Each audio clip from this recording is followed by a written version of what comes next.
Covering Washington County for you tonight, where the National Weather Service has declared a D3 extreme drought with snowpack levels at just 22% of average and no meaningful precipitation since last year. Farmers in the region having to make some tough decisions. Liv Kelleher in Hurricane speaking with farmers and also the Water District about how this extremely dry winter could eventually impact consumers.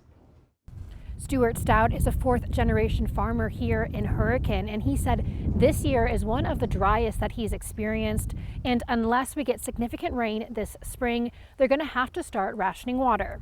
I've seen it, really dry, this dry through the first of the year, first part of January, but never late January, and especially into February. Stout and other farmers in the region will only receive a fraction of the amount of water they usually do.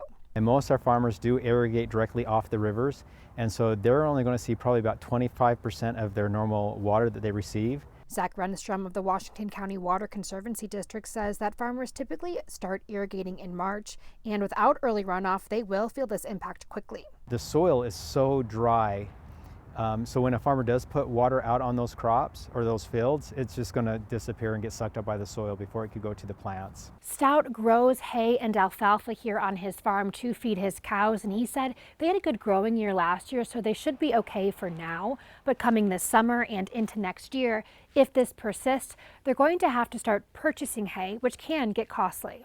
If hay's high, cattle are low, and so it doesn't make sense to feed cows because your hay is more valuable, and then hay goes low and cattle goes up, which is what it's at right now. An economic cycle that consumers may not feel at the supermarkets for years to come. How could that impact prices if we're having to increase overhead at farms or they're producing less?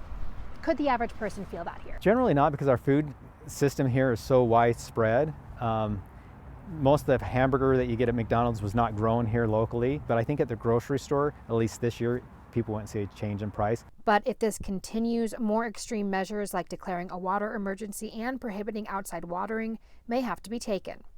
In Hurricane, Liv Kelleher, KUTV 2 News.